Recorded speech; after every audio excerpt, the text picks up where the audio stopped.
Are you ready? I was born ready. That's what they all say. But some of them are. That's what they tell me. That's right. That's right. John Peckman podcast. Man, I lost my whole beginning rap now.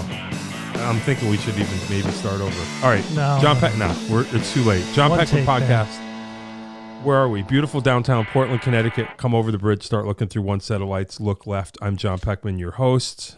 I barely know what I'm doing suddenly today. But we are here. So Connecticut, or at least in my experience, many great bass players around here. And we are here with one of them for sure, Mr. Craig Garfinkel. Here he is. Oh, bass player. thank you. Yeah, man, for sure. Yeah. So you found us. You found the place. I did.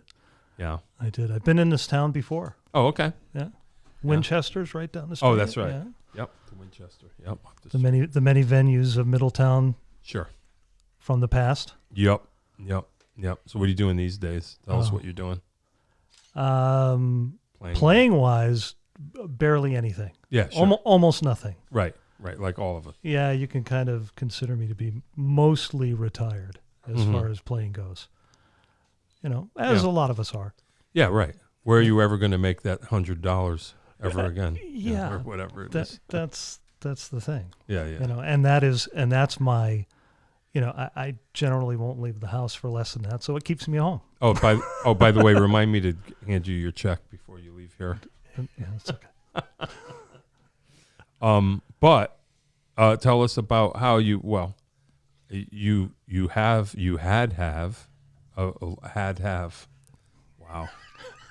a long playing career. Yeah, it's been very long. Yeah. Just kind of reflecting on this, you know, I'm like, wow, I've done a lot. Well, start talking about it. I'm old. Yeah, tell me about it. I'm old, man. No, we're all old. Start talking about it. Okay, so how far back do we go musically? I don't know. I mean, do you want to? Why don't you talk about maybe what you feel is the pinnacle of your career, or what most people would know you? That hasn't happened yet. Oh, good. The pinnacle. I like that. Hey, it's happening right now. Yeah, baby. there you go. Right. This is it. Then let's talk about this. Yeah.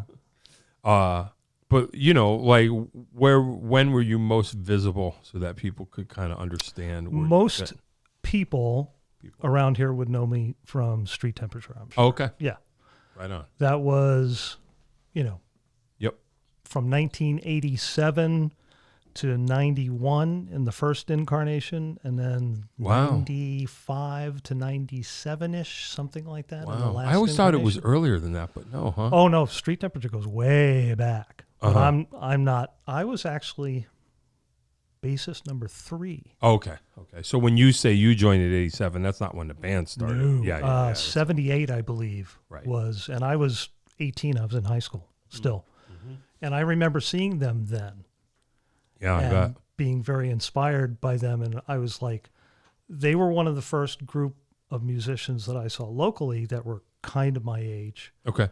That were playing their kind of thing, which was jazz, sure, fusion, kind of stuff. Yeah. That could really play well. Yeah. And I was like, wow, people around here can do that? Yeah. It was great. Yeah. Saw them at I'm from Avon, Connecticut, and I saw them in the Pentangle Pub. Wow. And I don't know where that is. And Jeff Pevar was on the gig then. Oh, okay. Well, that was going to be my question, is who? It was, to the best of my recollection. Well, certainly it was Ed Fournier and Tom Cody. Sure. Co-leaders. Brian McLaughlin was the bass player. Okay. Who rolled in very late. Oh, boy. I don't think I know him. Which I was almost about ready to go, hey, you know, I could run I could to do my this. house. Yeah. And it was Jeff. And I can't remember. I think it was Tommy Dest on drums. Oh, wow. And Chip Reed was playing keys at that time. Okay. And he originally was a drummer. He was Michael Risley was the original drummer. Okay. Oh, I left him on my list. You have a list. I have a list. Okay. I brought the only thing I prepared for you. Oh, all right. Well, make sure we get to because you know, you being one of my favorite drummers of all time, I said I have to kind of review all the drummers that I've been lucky enough to play with. Oh boy. Okay. And I got a list. Okay. All right. And it's alphabetical and everything. Whoa. Okay. So anyway, but back to Street Temperature. So I saw that band and I was like, wow, boy, would it be great to be in that. Yeah, band. It took a long time, but. Were you into that kind of thing, fusion, like as a player? By that you time were getting I was. into there. When I started out, and I started, quick review. Yep. As quick as I can be. I started, first musical experience was playing a recorder, like many people, the recorder type deal. Oh, yeah. But you actually read some music and they showed you what the music was on the staff and, quarter notes and half notes and whole notes and things like that. And I was like, oh, this makes sense. Kind of do this. And then later when you got to choose an instrument, now I wanted to be a drummer very badly. Really? Yes. Why? It's what I heard. Yeah. And the Beatles. Yep. I was sure 4 years old when they came here, but still I loved the Beatles and everything. Yep. But I could hear the drums the most, and I thought Ringo was cool. Yep. And I was like, I want to be a drummer. Sure. And my mother said, no way. Yeah, right. You're not bringing drums That's funny. into this house. That's funny. And I was like, okay, so what do I do? Yeah. And it was band kind of stuff. And I said, well, what's the next coolest thing in the band is trumpet. Oh, right. Okay. So I said, all right, I'll play trumpet. Sure. Terrible trumpet player. So they want Lousy. So trumpet in the house is Trumpet okay. in the house is okay. Drums were, believe me. Yeah. I made them pay. They were begging for drums. Yeah, when I had full bands in the basement rehearsing, it was like the drums came in anyway. Yeah. But it really was very good because I would have been an okay It's like drummer. your parents are like the Grand Ole Opry, like no drums, no drums allowed, no drums in the house. Nothing, forget it. So, and then I played trumpet and I wasn't very good. I was like, way at the end of the third trumpets and just kind of hanging there. Oh, wow. And one day, middle school, band director said, who wants to play baritone horn? And for some reason, I have no idea why. Your hand went up. Yeah. Me. Yeah. I'm the guy. And crazy. I could play it. Yeah. And it turns out just to be an embouchure thing. Like trumpet, I couldn't, but it go figure. Fit me. Yeah. And I could play it. Hey, that's kind of cool. I could make a great sound. And I was like, oh, I can play this thing. And I started taking lessons and then it, maybe hear lower end stuff. And my band director at the time, Ron Theriault, Mr. Now you're reading bass Mr. clef. T. Treble clef because I was a trumpet player. Oh, okay. So slid baritone horn is still treble clef. It can be. Okay. It's both. Yeah. All right. Well, because it was often a thing that the terrible trumpet player would play baritone horn. Oh. So I started out with that in treble clef. Sure. But my band director, Ron Theriault, was a great trombone player and a bass player. There you go. And he would come in and play bass every once in a while. And I was like, okay. That thing. That's cool. Yeah. And I said, now I can hear this. And I'm listening to bass now with all the music that I could hear. And I said, I want to do that. Yeah. And it's close to drums. You're still in the rhythm section there. It's my way into an actual band. Right. Because you're not playing trumpet in the band. Sure. You're not playing baritone horn in the band. Not playing recorder. No, not playing recorder. None of that stuff. So, and the school had an upright bass, and Mr. T gave me one lesson. Wow. On the upright, and showed me bass clef, and this is where you go, and this is the positions, and do this. And I bought Carol Kay's electric bass book, and I bought a bass. Nice. That was the last electric. That was the last lesson I had until I went to college. Wow. But it just, then that's when I started, and it's probably the same thing for you. Any musician that plays in a band, the epiphany moment, the thing is how do you learn to play? You listen to records. Sure. And you play what you hear on the record. Yep. And the first time you play the tune, correct. Oh, yeah. All the way through. That's it. That's it. Yeah. Yeah. Oh, yeah. And then you see what you can do. Yep. Can I play this? Mm-hmm. And then you listen to something that's let me try this. I'll never be able to play that. Yeah. And then you hunker down. Yep. And you get it under your fingers. Dude, I'm doing it right now with the dulcimer. I'm starting all over. Same thing. I'll never be able to get from this chord to that chord. But isn't it great? Doesn't matter how old you are. Yep. Once you can make a sound, and that's the key. Yeah. The thing about baritone horn that was very important in my bass playing was then I started to study classically. Okay. And you're forced to really focus on your tone. Okay. What kind of a sound are you making? And in rock music, especially, and all kinds of music, you can just whack at the thing. Sure. And you're maybe not really making a great sound. But I always focused on, I need to make a great sound. Gotcha. So this translated to...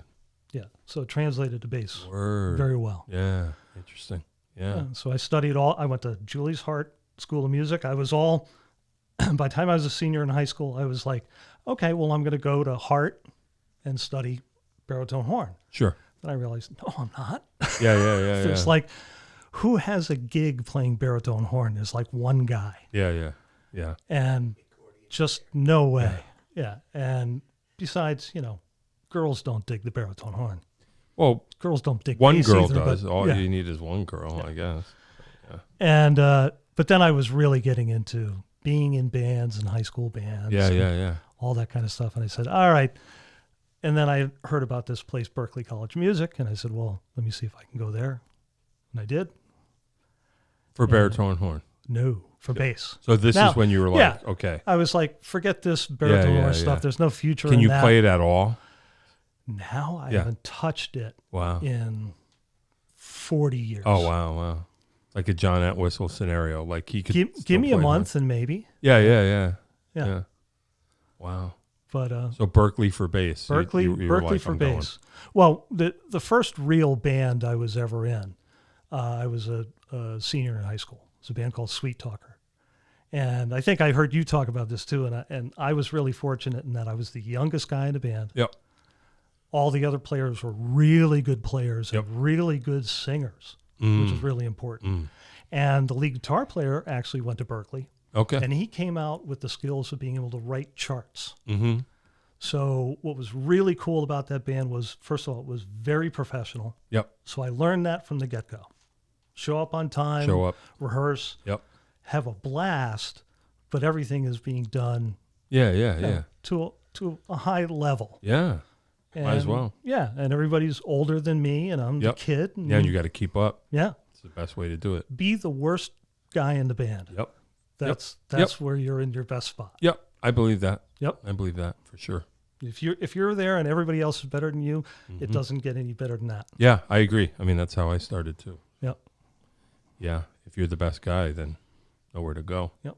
And the guitar player from that band is still my closest friend. Oh, really? Yeah. Wow. Who is he? Matt Townsend. Wow. I don't know. He I don't think even after Sweet Talker, he did very much with his musical career, but great singer. Oh, wow. Awesome singer. Cool. Yeah. Cool. And you sing? No. Okay. So everybody a great singer. It's what I regret. Oh. Because you know what? Everybody can sing. Everyone who's a musician can sing. Yeah, I guess, right? You just have to work at it. Yeah, for sure. For sure. That was one of the problems with me. Well, whatever. Whenever I try to sing and sing harmony, I sing somebody else's part with them. Yeah, right. Yeah. So I hear you. I said, no, let me stick to the bass stuff. Yeah, that's cool. Yep. So off you go to Berkeley. Off I go to Berkeley. I was there for a minute, a year. Okay. And that happens. I went to school with a lot of really great players, but I made a tragic error of judgment, which I didn't realize at the time. I was still in the band Sweet Talker, and we were playing every weekend. So I got on the bus on Friday, came back to Hartford, played 2 or 3 gigs on the weekend, went back to school. Sure. Which wasn't a good idea because I didn't get to hang with all the other players that were there. In Berkeley? At Berkeley. Oh, I got you. So the way that Berkeley worked at the time, and I think it still kind of does, is you go in and, I was a good player, but I didn't read super well. I didn't, as far as bass goes, or know the traditional jazz stuff. Sure. So you don't audition to get into Berkeley, at least you didn't at the time, which was kind of wild. Yeah. But I got in, and they audition you when you get there. Oh. And then they had a 3-number system from 0 to 9. And it was reading 3 skill levels, soloing, probably comping, and for bass it was a little bit more, a little different. And they did the thing like this, well, we're going to just start you off as a 000. And we'll see where you are at the end of the semester. Yeah, sure. But your levels got you into the ensembles. Right. And there were a lot of So people if you showing didn't, up at if Berkeley. you didn't get like a 5 or whatever, A 5. yeah, you weren't. Right. By time I left, I don't even remember what I was. And then they audition you at the other one. I think I got up to a 777 or something. But it was, at that time, I was delusioned by the whole scene anyway. Because if you don't show up at Berkeley, at least at the time, being a monster, you're not. Right. They're not going to give you time to get there. Yeah. So there were a lot of, and you don't feel that you were a monster at that time? No, I wasn't yet. Oh, wow. I wasn't yet. I wasn't able to. Do you think you could have become that monster if you stayed there? Okay. Well, no, not necessarily staying there. It's what I learned about school. Yep. Because it then became the same thing when I went to University of Miami, is where I transferred to the next one. Okay. So Berkeley was like a big factory. Everybody got in. Yep. There were 3,000 students. Yep. 200 people graduate. Oh, okay. That's a deal. But if you're a player, your son graduated, didn't he? Dave Jr. graduated. Yep. His son actually graduated. It changed later when people started getting into recording, production, film scoring, all kinds of heavy stuff. Yeah. When I was there, it was mostly a performance school. Right. So people just go there to get their experience somewhat and then drop people, out. Get a gig and go. Yeah. So the monsters were there for a short time. One of the guys on my floor was Steve Vai. So, I went to school with Victor Bailey, Stu Ham. Wow. Tommy Campbell, Cindy Blackman. Wow. Cindy who's from here in Bloomfield. Yeah, sure. I knew her sister Tracy very well. Wow. So all these great players are there. Yeah. But they're just like just me. Passing through. Yeah. And so who'd you study with? Who were some of the teachers you can remember? I didn't mean to interrupt. I can't even remember the name of my bass teacher. Okay. Well, it doesn't matter. I don't want to throw you off. Good. It's fine. Yeah. But those were my first lessons, and it was like he wasn't very enthusiastic. I remember that about just doing the gig. And but I met one of my best friends, great guitar player, Derek Day, and he was equally as disillusioned with the whole Berkeley system, Berkeley thing. And so we said, hey, University of Miami, that sounds really good. And which was another of the, the big schools were Berkeley, University of Miami, North Texas State. Sure. Those are pretty much the big three. Yep. Yeah, Texas is big for drummers too. Yeah. And they all have their strengths and disciplines and things like that. Well, University of Miami, we had to audition. Oh, boy. Much smaller. Yep. So I said, great, audition, got in. We got down there, but it was kind of... Did you pass the audition because of Berkeley, you think, or no? No. You were just getting more serious. Just the progression of playing, of being able to play. Yep. And then, but it was kind of the same thing on a smaller scale. And what I found out there is the number one band, which was a smoking big band. Sure. I play bass. There's one bass player. Right, yeah. My teacher was the bass player in the number one band. Oh, boy. Because he was a great bass player named Roy Vogt. He's a Nashville guy. Okay. Super, super guy, too. But you weren't getting that gig. Heck no. Yeah. No way. Not that I necessarily wanted it, but it was, it wasn't gonna happen. Right. So all the big band there, they were all graduate students, and they were coming out of like Maynard Ferguson's band and all the big bands of the time. So on the positive side, great players, smaller. I had some really good teachers. I got to see Jaco Pastorius and sit at his feet. That's what I was going to say. Miami. Jaco must have been down there. And that's a story in itself. But there it was a semester. Oh, boy. And then a bunch of, and I just decided I'm wasting my parents' money. Yeah. I just need to get out and play. Sure. And that's what I did. So I left. Cool. Oh, well. That happens. Yeah. I mean, you found out, so it's an education one way or the other, right? If you're going to be a player, and if all you're going to do is perform and all you want to do is perform, if you're going to spend money on it, find a great private teacher. Okay. And spend all your money on that. Right, rather than... And the rest of it, just play. Sure. Just do gigs. Yeah. Why not? All of the greatest players we know. Right. Yeah. Sure. How many of them have a degree? Right. I don't know. Not many. A few. Yeah. Or like you, they passed through, they got some stuff, they met some people, they got some things going on. And then you just kind of find out where you can go. Yeah. So you came back to Hartford. So I actually went to Chicago for a minute. Oh, boy. With another guitar player friend of mine. And we started a little band. But that was bad timing. At that time, they had just raised the drinking age to 21. Okay. And I was 20. Oh, boy. So we couldn't, get into the clubs like we wanted to. It. Yeah. And I just got a job somewhere. And I said, nah, I'm going home. Yep. Went home, got into bands, and the rest was... That's cool. Never what was really going on around here when did you come back here? What year was it? It was 1980. Okay. So what was maybe going on? 81. And then I got into another band called Word of Mouth. Really good friend of mine, Paul DeMeo. Okay. Eric Ambrosino was in that band. David Toms. Randy Plude, great keyboard player who I played with in Sweet Talker, eventually joined that band. Joe Gaudette. Another good band, good singers, good players. Had a lot of fun, did a whole bunch of gigs. We were kind of like moving up to, maybe we were like the B+ level of club bands. Yeah. And that eventually kind of, went its course. Sure. I went into a couple of other bands. Paul DeMeo got the gig in Street Temperature. And that's the door opens. And that's where another door opened. Yeah, sure. And it's kind of funny because, you've had Christine Ullman on. Yeah. Now, She'll be here next week, she theoretically, again. She won't remember me at all, I'm sure. Okay. But I went down to Trot Nozzle. Yep. And I auditioned for Rebel Montez. Sure. Got the gig. Oh, really? Yeah. Oh, cool.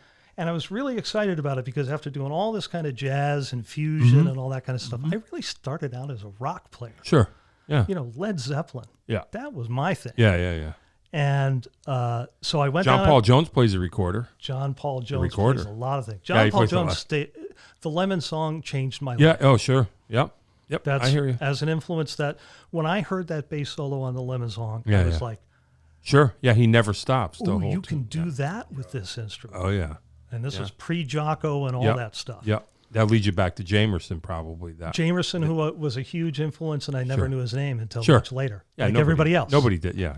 It's like all that Motown stuff, and it's kind of funny. Oh, the best advice I ever got came from a guitar player, and he said, "If you want to learn how to be funky, learn What Is Hip by Tower of Power." Sure. And I went, okay. Had never heard of them. This has got to be 1974. Well. So they were pretty brand new. Yeah, but that was like. I was 14 years old. Yeah, that was. I don't want. I'm not an expert. We'll have to Google it. But that was like their third album or second or third. Second album, I think. Okay. Yeah. Yeah. And when I got that under my fingers, yeah, sure. I was like, okay, I think I can kind of do this. Yeah. You just graduated Berkeley now. And he was right. Yeah. And he was right. Yeah. Everything was in there. Mm-hmm. And that's where you really learn. Well, the same goes for Garibaldi. Yeah. I mean, if you're going to do that, that's if you can play your way down that. Yep. You just learned a whole bunch of stuff. And years later, I actually got a chance to meet Rocco a couple of times. Cool.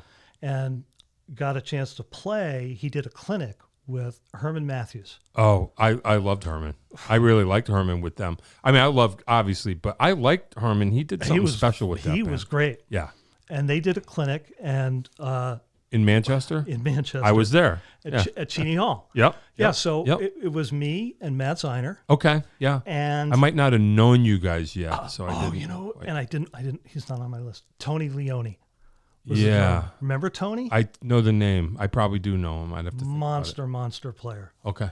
Monster player. Yeah. And he's made a good career. Oh, good. And it was a total throw together trio. We're just going to play some stuff. Sure. And that's what we did. But we got to open for those guys and hang out with them later. Yeah. And I remember, you probably remember part of the clinic when somebody had asked them, well, what's the groove all about? Yeah. And what do you like about each other's playing? And Rocco said about Herman, he knows where the huckabuck is. Yep. I remember that. Yeah, I do.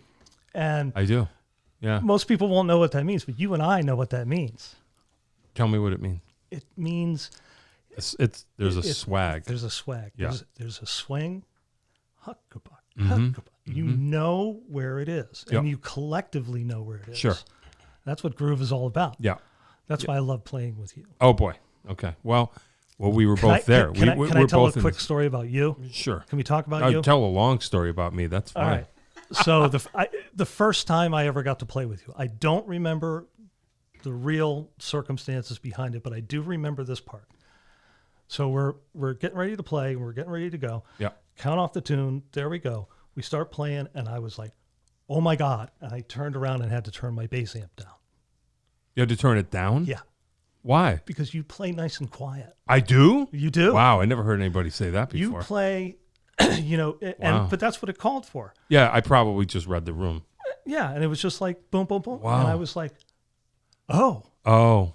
And then then I was like, this is going to be good. Well, that's cool. I don't remember. I don't. Yeah. Wow. Yeah, well, that's all right. Yeah, I mean, I don't want to be that. I don't want to. Well, I'm sure I was the loud guy. As a I bass probably player, figured it out. Listen, you know, and you know too, when you play with bass players. Yep. When you play with somebody new, you know in 2 minutes Yeah, sure. how your night's going to go. Yeah.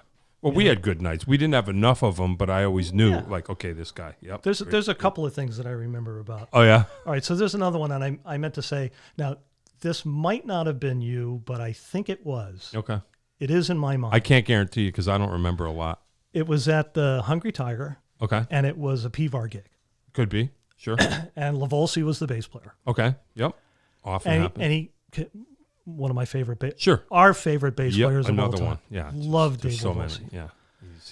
He's like, he changed a lot with what I did too. Oh, really? Yeah. Oh, good. Yeah. Because Dave's the greatest. He just swaggers and plays. Yeah. He's got chops for days, everything for days. Yeah, but he'll just lay in the cut. And he knows not to use them. Yeah. Yeah, Dave's great. So, and he said, "You want to sit in?" And I did. And Zeiner's on the gig. Okay. And it must have been you. Yeah, probably. And now it was either me or Rob. So and I don't think it was Rob. Okay. But it could have been. Yeah.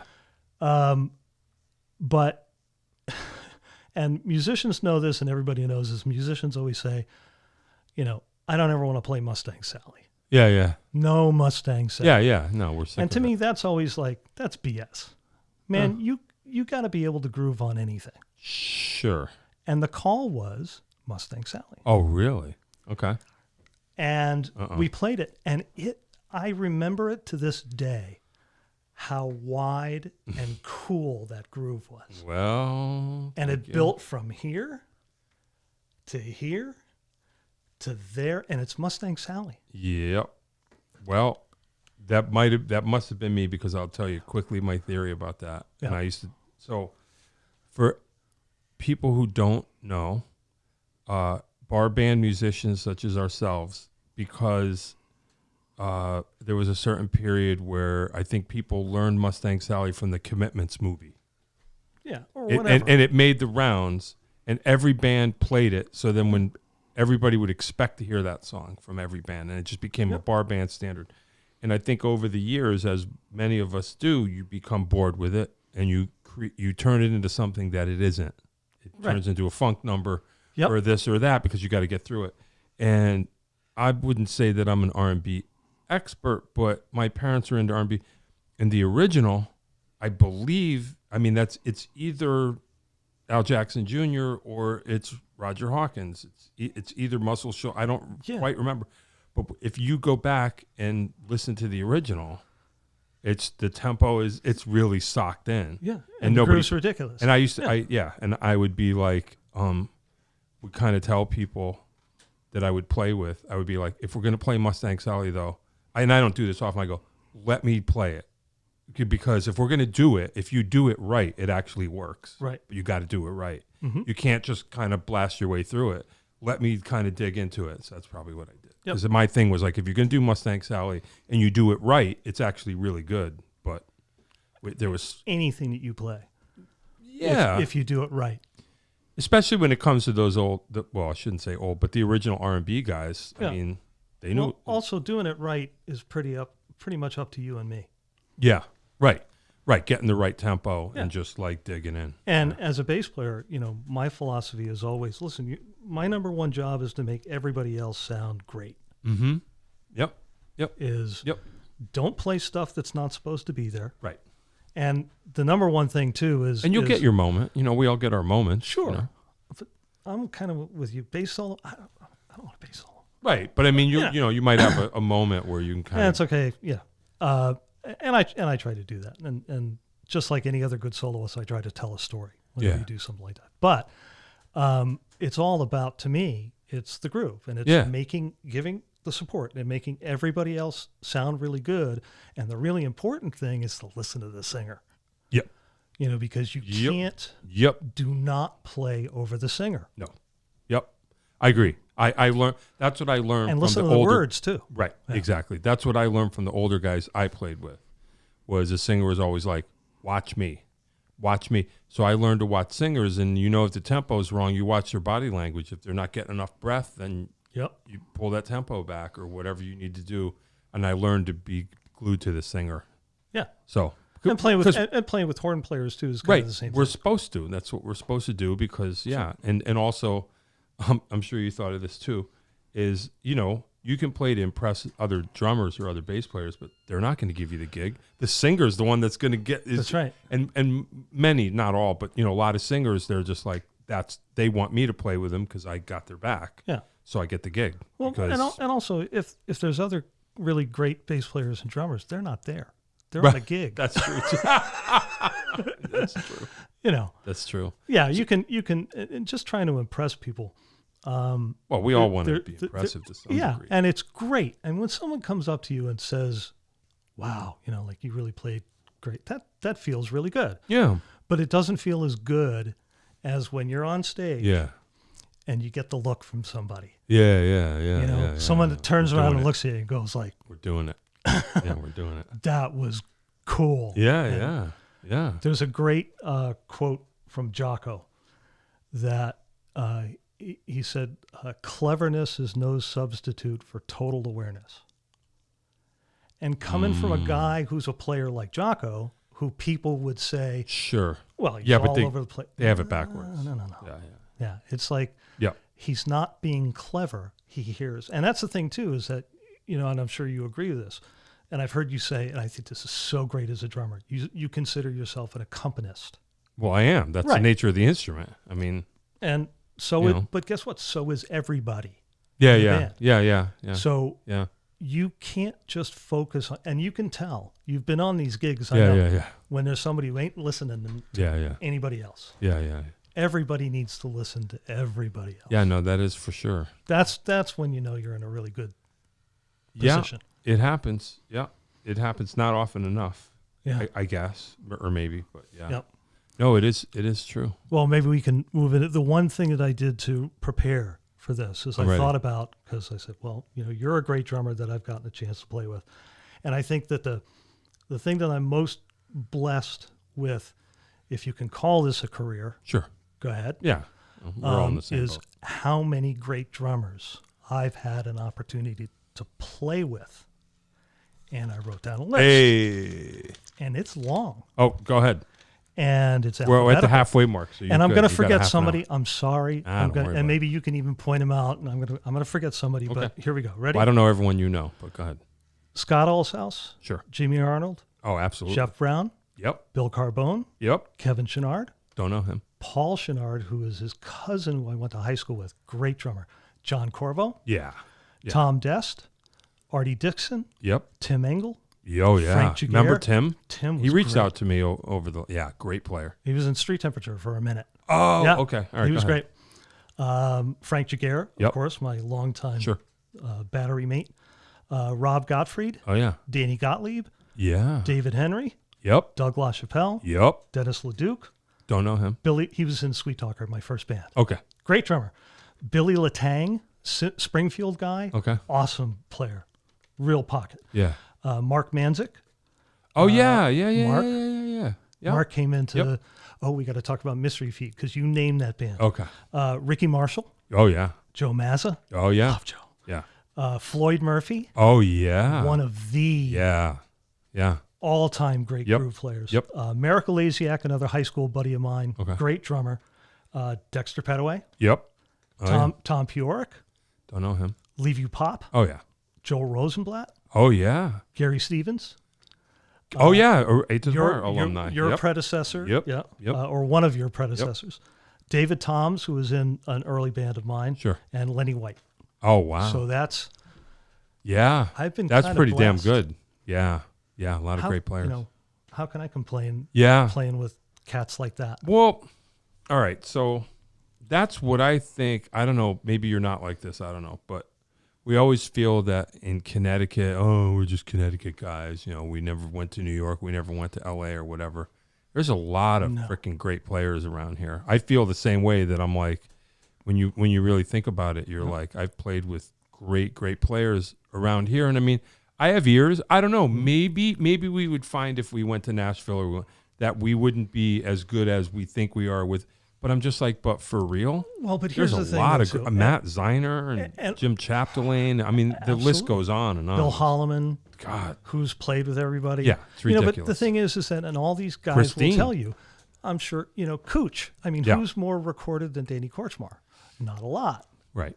And I'm sure he'll tell you, and all of those guys validation will tell you. For me. Yeah. All of those guys will tell you is that there's a million guys that play as well as they do. Mm-hmm. But it's a question of perseverance. The huckabuck. And there's a lot of being in the right place at the right time. That is true. And you have to put yourself there. That's the thing that I never did. I didn't get... Well, me neither. I didn't go to L.A., I didn't go to New York, and I didn't go to Nashville. Well, me neither. But guess what? Yeah, we're happy. We played a lot of great music. Well, I mean, that's how that goes. And there's stuff on recordings, and we can point to stuff and go, yeah. I mean, I feel like, I mean, I would have done more. But I felt satisfied. I think, I don't want to say towards the end. It's not like I'm never gonna. But I mean, I felt like by the time I got to, to Jeff Pivar and Danny Cooch, I was just kind of like, I think I'm the player that I wanted to be. I think I kind of proved to myself. And I go, if this continues, it's cool, it's gravy. But I'm like, all right. Yep. And then you look back and you go, Matt Ziner, Jim Oblon, who I played with as a drummer. Then you just go, you know what? I've played with, I mean, maybe there's people that we could play with that would be complete. But I don't know, man. Those guys are... That's surreal. I think it's as real as it gets. Quick, I have ears. I mean, we were talking about you being a teacher. Yeah. So a quick story about Jim Oblon. So Frank Jaguar. He's from me and Jim are hometown. Oh, really? From Wallingford. Grew up with him. Yeah. Really? I was the best drummer in Wallingford before he showed up. Yeah. And then it was over for me. Now the thing is that I got the first time I played with him, but he was playing guitar. Oh yeah, yeah. So Crazy. Forget about it. I mean, talk about an alien. Yeah, but, no, there's no. He's on a list of one. So you're a teacher, Frank Jaguar, long time teacher, always had a million students, and Jim Oblon studied with Frank. Sure. And one of Frank's things, and we used to play it in Street Temperature, is late in the evening. Oh yeah. Paul Simon. Sure. So the coolest thing ever is that Jim Oblon gets the gig with Paul Simon. Imagine that. And he sends Frank a little video and goes like, hey, how cool is this? Yeah. Me playing late in the evening that you taught me with Paul Simon. How about that? Yeah. Yeah, that's awesome. Right. And then Frank's got to be like, okay, this is, I did something. Yeah. Yeah. Yeah. That's crazy. You make it all kinds of ways, Yeah. Yeah. And again, when you pull it back, and sure, would I have loved to have, the one thing that I think I regret is not doing a full-on bus tour. Oh. Yeah, and people that have done a million of them go like, you're not missing a whole lot. But... Well, maybe. Yeah, maybe. But not... Yeah, but where's thin? And would it be nice to have, but famous. It just is... It's so much better to just play great music with great players. I bet you all those players would tell you the same thing too. Yep. I mean, that's kind of what Danny would say to me. He was just like, you could play great. Do you want to live on a bus 9 months out of the year? Yeah. Like, what's your wife going to do when you're away? Like, you're okay. If you can piece it together, you can kind of have it all. And here's the thing, though. Danny Korchmar has a band with Tim McDonald. Yeah, right. Also one of my best friends. Yeah. And what an amazing and talented. Another one. Ed Corvo. Yeah. Oh, we have to get into the Corvo thing. One of my favorite bass players, and Ed and I worked together in our day gig. Oh boy. So I said, I realized this, that I have spent more time with Eddie Corvo than anybody who's ever played with him in a gig ever. God bless you. Yeah, because it's 40 hours a week, and I've been there for 13 years. Holy cow.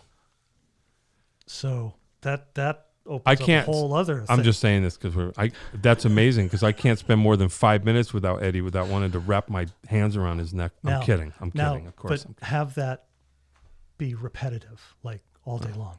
I love him to death. Oh, He's of course. great. No, Eddie's He's just the best. Yeah, He's a great bass player and a great singer. He's a great bass player. I love Eddie. I mean, I love Eddie. Yeah. And John Corvo is one of my favorite drummers ever. Me Always too. has been. Always. Me too. Yeah, John Corvo's. But that band with Danny Korchmar, the McDonald Korchmar band. Yeah. And he wouldn't have done that. Yeah. Yeah. If you guys couldn't hang. We don't have to talk about us, but yeah. Sure we do. Why not? Well, whatever. But yeah, I appreciate it. And I was proud. Yeah. I actually was proud that I was like, hey, how about this? These our hometown guys that we knew, we made it happen. Mm-hmm. And I was happy with that. That was a great band. Yeah. And then let's get back to talking about me. Yeah, please. So then after Street Temperature, I've been in a bunch of other bands, but the other. So what was it like? You stepped into Street Temperature. You must have been like, whoa, I made it. Wait, I got a story about that. Okay. So I got the gig, and Eddie Fournier, if you remember Ed, no longer with us, passed away, lifetime struggles with drugs and alcohol, but one of the greatest musicians, especially the greatest improvisers I've ever worked with, ever. What did he play? Flute. Okay. Of all things. Okay. Flute and only flute. Wow. In a pretty loud, big band. Wow. And he crushed it. Wow. Just an amazing player. Yeah, yeah. And all around great guy, loved Eddie to death. But when I got in the band had just gotten back from a 3-week stint in St. Croix. Oh, yeah. Sure. And they had a lot of fun. Sure. And Eddie had the most fun. Oh, boy. And when he came back, he had to go to the hospital for a little while. Sure. So I got in the band, did a couple of rehearsals, and my first gig was at the 888 Club, which is an awesome place. Right, ground zero for that house gig every Friday night, and but Eddie wasn't back yet. Sure. So I'd done a few gigs. Sunday, Twain's on the River in East Hartford. Okay. Eddie and I literally meet on the bandstand. Yeah. Because we're ready to hit. Eddie walks in at the last second. Yeah. Stands there, kind of looks at me. Who's this? Yeah. And we start to play the gig. And we're playing the gig, and we're playing and all that kind of stuff. And it was one of those moments where I don't know what we were doing, but we're cooking along, and Eddie looks at me with the look of like, yeah.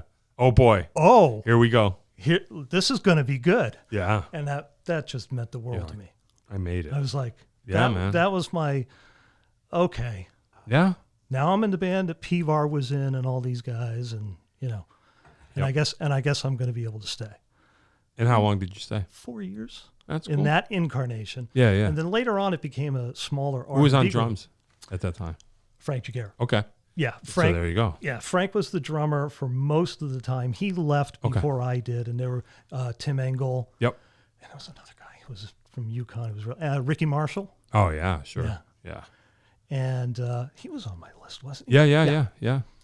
And and then later on guitar was Frank Farella. Oh, okay. So now we can get to Mystery Feet. Yeah. Okay. Oh, but also at the same time when I was in Street Temperature, the Bill Holloman Quartet was me, Frank Jagger, Bill, and Joe Grieco, the nicest man in show business. Yeah. What a great player. Yeah. And we had this little fusion band, and it was awesome. We were every Wednesday night at the 880 Club. Oh, boy. So for quite a long time. That was a great band. Yeah. And then, but fast forward a little longer. So the last incarnation of Street Temperature as an R&B group, Matt Ziner was the keyboard player. Right. So that led to, years later, the Matt Ziner Band. Oh, right. Which I have to say, now I've played with a lot of great players. Yeah. And in quite a few really, really good bands. Yeah. That was the best band I was ever in. Really? Mm-hmm. So just all out. You, Jeff Brown, Mike Bradley. Right. Billy McGoffin. Yep. And Matt. Wow. Yeah. Yeah. And it was mostly original. Yeah. And it was like, Yeah, that's pretty hot. yeah, we used to look around and go like, geez, Yeah, this is as good as it gets. this is really good. And then we started going all up and down the East Coast and playing for nothing, Sure. having a great time, Yeah. having too good a time. Yeah. And that went its course, Sure. but Yeah. but that was a lot of fun. Yeah. And there's a live recording from Sully's Right. Yep. to document that whole I remember stuff. that. If any, I was probably anybody can there. get it, you probably were. Yeah. And if anybody can get a hold of that, that was like our third gig. Yeah. Yeah, I remember that was And a it big kills. deal. Yeah, you guys were killing it. Yeah. Remember that. Yeah, that's wild. Yeah, okay. Then my career just. Well, hey, man. Hey, we've all done it all. I mean, You're- I've even been in wedding bands. Yeah. We've all done that. Me too. Yeah, of course. I wore a tux for a year and a half. Yeah. Even when I wasn't playing. Like, I literally wore a tux. I slept in it. I wore a tux for a year and a half. Can you imagine? When I was done, the tux could do the gig all by itself after a year and a half. Yeah, I hear you. Well, Yeah, so it's been a jumble, but that's all right. I mean, Yeah. I don't want to talk about, I mean, it is what it is. But I mean, we do it when we're young, yeah, when we have enough energy to spare to do it, it's to kinda- do it it's that better, hard. It's better to just talk about music to me. Yeah, right. I mean, in, that's in the end, yeah. as rhythm section partners. Yep. Yep. As Jocko said, women, children, and the rhythm section first. Oh, nice. Yeah, good. Yeah, that's right. 'Cause Yeah, that's- with the because we're- flute players. Sorry, or- we're the important guys. What are you going to do if we don't show up? Yeah. Yeah, seriously. What are you going to do? Yeah. Yeah, I hear that. All right. I don't want to. We got about 15 minutes, so Okay. save some room for the questions at the end. All right, I'm ready. However, Yes. before we get there, is there anything else that you want to kind of that we want to get in before we forget? Oh, probably, but at this Well, point. Mystery Feet. Talk about that. Okay, so you named that band. Yeah, which you told me, but I don't remember. You don't remember. So we were on a gig again. I don't remember what gig it was, Sure. but we were on a gig, and I was suffering from what turned out to be plantar fasciitis. Okay. And I just had not a very good physician at the time who Sure. didn't misdiagnose it, whatever. And I'm walking wow. on a cane, Oh, wow. and it would go from one foot to the other. And when I showed up with the cane, you were like, "What's up with that?" Oh, really? And I said, "Well, we don't really know what it is. Yeah, I just yeah, have yeah. this horrible pain in my feet, and it goes from this foot to Yeah, the other yeah, and yeah. everything." And he said, "Oh, you have mystery feet." Wow. I don't remember that. Just quipped. Wow. And from that, I went, Mystery Feet. "That's a great band name." Yeah. And no, it isn't. But I thought it was. I thought it was. That's not a bad name. It's a terrible name. Mystery Feet. Yeah, and it's still my email address. But Nice. So just from that, I Yep. said, okay, I need to start a band. And I had everybody in mind that I wanted. And it as the was? first one was Frank Varela. Yep. I had just done a session with Scott Allshouse, Sure. who was Max Creek drummer. Yep. Also went to Berkeley. Yep. Great player. Sure. And he and I just Yeah. clicked right away. And Jonathan Chatfield, Oh, yeah. Yeah. great Yeah. keyboard player. Yep. And so I just called up Frank and I said, hey, let's make a band. Let's do this thing. All I have is a name. Yeah. Yeah. And I have your CD somewhere. yeah, from that, we ended up making 2 different CDs. Oh, okay. Scott, the first one was called Walk the Walk. And we did that at Tony Fishman's place. Pre-Telefunken. Tony Fishman, for people who don't know, owns Telefunken USA, Right. the microphone company. Excuse me. And at the time, he lived in a big, beautiful house that was his recording studio. Right. He lived in the house next door. Where was that? And Simsbury. Right. I think Yeah. I've been there. Yeah, I was there back in great the day. place, big deck. It was beautiful. Yep. And he had in there, the Neve console that Bruce Swedeen used in Electric Ladyland, or Could be. one of the major studios, Yeah. and that's where he bought it Yep. out of. John Lennon's Double Fantasy was mixed on that console. Then it would have been Record Plant. I Record think. Plant, yeah, okay. So that's where it came out of. Wow. And so it was this beautiful console that crashed all the time, or it had to be repaired all the time. Sure. And I remember the Apple computers crashing all the time. Oh, yeah. But great studio, and we recorded that first record there. I'm still old enough to call it a record. That's all right. That's what it is. Yeah, it is. And Permanent record. Larry Coryell played on that record. Right. As a guest. That was really cool. Yep. He was somebody that we got to, Yeah. may he rest in peace. Yeah. What a shock that was. Yeah. I got to know him very, very well. He's a Oh, very wow. good friend of mine. Cool. And then the second one we did at Monster Lab. Oh, all right. With Matt Ray. and Ray's place. Okay, Yeah. cool. And Matt played on that too. And for that one, so by that time, Mark Manzik had joined the band. Yep. And we were playing all over the place, Yeah, yeah. everywhere. And then we ended up doing, Joel Rosenblatt came in and played Oh, a bunch wow. of the tracks. Yeah. And Lenny White on one. Oh, wow. Yeah. Oh, Hey. kids at home. This is, Yeah, how you yeah. can play with. You can get to play with people. Yeah. Just pay them. Oh, that's cool. I should start paying people to be on here. That's all. What's you our get. budget, Dave? 0. I'd pay you to be on here. Hey, man. Well, go ahead. Pay me. But that's all you got to do. 'Cause Yeah, I hear you. guys will do sessions. Well, that's what Mr. Alan Friedman was here, and he was just like, "Hey, man, all I got to do is do their taxes and Well, threaten them a little bit." With yeah, reveal- they pay him. Yeah, yeah, that's cool. Yeah, he's really got it going. Wow, that's heavy. That But must have yes, been wild. So you named that band Wow. Okay. and cost me a lot of money. Sorry. It was a lot of money to make those. I still have like 1,000 of those CDs somewhere if anybody's interested. Yeah. I hear you. Whatever happened with your feet? They Did they figure out? You were much heavier then, weren't you? I was really Right? a lot. Because I remember after not seeing you for years, Mm-hmm. there was one time I think we were at Black Eyed Sally's and you came up, "Hey, man," And I you was didn't just know who like, I was. and then you're finally like, Yeah. "I'm Craig Garfinkel." Well, I had Oh! He was like a completely different. I weighed 255 pounds, Yeah. and now I'm around 200. Well, But whatever. But still, I had gotten down to 175. yeah. But you were wearing it differently. You were a different model of person. Yeah, that was due to a And health issue, which we won't get into. Well- but it was the good part of that Yeah. was that I lost a lot of weight. Well, there you go. Yeah, Yeah. and I'm still here. Yeah. That's and the other good You're part still of it. here. Yeah. So what was up with your feet? Did they ever figure it out? No, they just did finally kind of. It was plantar fasciitis. That stuff goes Oh, because away. then I thought, I don't remember back then, but I was like, maybe it was your weight. It was a weight issue. I don't think so because No? anybody can get plantar. Yeah, It's the tendon that runs the entire length of your foot. So once that gets pulled or something, then you're in yeah, trouble. It hurts. I got you. So no, I'm all good. All right, good. I'm just old now. Yeah, now you're just old. Now it It's could be anything at all. Anything at all. It's just I wake up and I go. Tell me about it. I do the same thing, Right, the wacky. The questions. You know what the Yes. questions are. Okay. I don't, but go ahead. Oh, you don't? I don't Okay. think so. All right.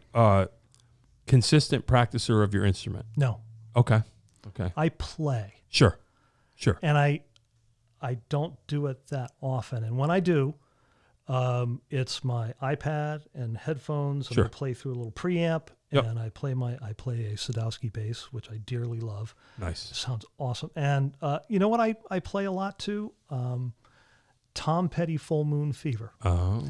because that record is great.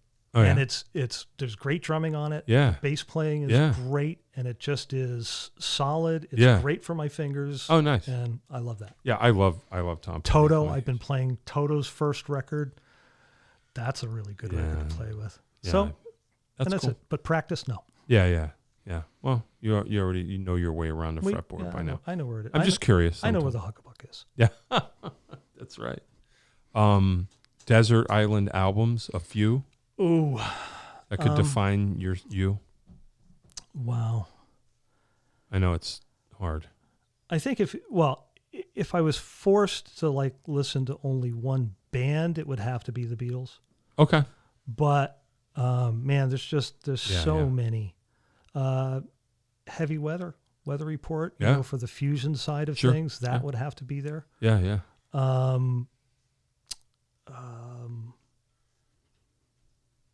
Two Zappa records, Okay. One Size Fits All and Overnight Sensation. Oh wow, I don't know those. Those are my two favorites. I don't go Zappa deep, so Yeah, Yeah. those were really cool. okay. God, there's just too many. Yeah, I know. I wouldn't be able to. You have to let me pick 50. Yeah, or yeah. I won't survive. Dude, I'm the same way. Yeah, right. I'd be like, I don't even care. Get me off this island. Yeah. Yeah, no, I'm I'll swim 5,000 miles exactly. to get away. Yeah, I agree. I'm kind of the same way. Desert island food. Is there a cuisine, a particular type, or something that you say, I'd be okay with this every day? If I can cook it, because I've gotten really into cooking. Oh, okay. Hey, that's cool. So in the last probably 10 years or so. So what's your best dish? My best dish. Yeah. Like, what do you make? You make wife, and you go, I did it. Grilled, not grilled, but scallops. Okay. And I make a really nice, it's not really a Beurre Blanc sauce, but it's butter and white wine and capers and garlic and you throw some scallops in there. Yeah, so just some pan-seared scallops. And then, I used to make, vegetables with a lot of flavor in it and potatoes with a lot of flavor. I finally figured it out. I said, no, don't overload your plate with 25 different kinds of flavors. Gotcha. Pick one, and then it's just like nice steamed vegetable and a potato, and that's it. Yeah, that's cool. And, and you'd be all right with soups that. Lately. Oh, yeah? West African peanut soup is my favorite. Wow. Don't know that. It's awesome. What's that all about? It is a lot of peanut butter. Okay. Vegetable broth. Nice. Chicken. You just buy a chicken. Yeah. Throw it in there. Chickpeas. Yeah. Interesting. There's a whole process. Where'd you pick that up? I don't know. Just recipe. Yeah. Okay. Yeah. So you're just cruising for new things to try. The internet is full of it. Right. Yeah. That's good. So I like to do that. I like to get and it's a routine. Yeah. We have it. It's, usually on a Friday night is something that my wife and I are just like, hey, we just cook. You're going to cook. Yeah. I cook. I'm sorry. That's cool. I'm married to the one Venezuelan. All right, I'm gonna bring her in. Okay. I'm married to the one Venezuelan woman who does not cook. Really? She's the only. So you're one. the You cook. can research this. Yeah. Oh, really? Yeah. Well, at least you married a historic woman. She's perfect in every other way, but Right. there's Wow. She's the only one. So I had to, by necessity, if That's I don't fine. cook, we don't eat. Oh, well. But I Good got thing to you love cook. it. Yeah. Well, why not? So there you go. That's interesting, though. I mean, people get into that. Yeah. It's kind of cool. I'm not necessarily a foodie, but that's good, though, that you're getting into it. Kind of got another thing. Anything you want to add in our last several minutes? Oh, it doesn't have to be about me. Don't. Yeah, but now I feel a little bit of pressure to be profound. Be vapid. Doesn't matter. I mean, you're not gonna. We're not gonna. You're not gonna die. Before you leave the room, it doesn't have to be your last word. That's a good thing. Now that you say those words, I'll say this musically. Oh boy. Because I've heard this in varying different ways, and it was one particular gig that I did with somebody, a very famous drummer, and it was like a last minute rehearsal kind of thing and everything, and it was hard music. We made it through the set and came off, and he turned to me and he said, "Well, nobody died." Hey. I had someone die at a gig once. You ever do that? You ever have anyone? No. I played a death gig once. Oh God, no, that's not good. No, I'll tell that story. Now you threw. No, but anyway, but what I took from that is, and what every musician should take is that, this ain't brain surgery. Right. No matter what happens on stage, no matter how badly you mess up, nobody died. First of all, nobody died, and guarantee you that 99.9% of the people listening to you have no clue. Right. So which is depressing, but also not depressing, depending on how you take it. We're our own worst critics, because I'm always shooting for, I want to be better than I've ever been. So just get up there and play, man. Yeah. Just get up there and play. Craig Garfinkel says, just get up there and play. There you go. He was here. Craig Garfinkel, you ready? I'm going to press the button. Any last... That's it. That's You're it. Good? Okay. I got it. Craig Garfinkel has said it all. Thank you, John. Yeah, man. Thank you. Always great to hang with you. Hey, this is the best thing about being a musician. Good excuse. To hang. That's what I'm saying. Then we get to do this. John Peckman Podcast, Connecticut Valley School of Music and Dance, beautiful downtown Portland, Connecticut.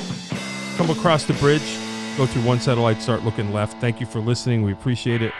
If you're watching on YouTube by any chance, don't forget to like and subscribe. Hit the bell. You'll get alerts when we have new episodes. You can find us anywhere that podcasts can be found. And stay tuned for Dave. He's going to tell you how you can have your very own podcast. Thank you for listening, kids. That is all.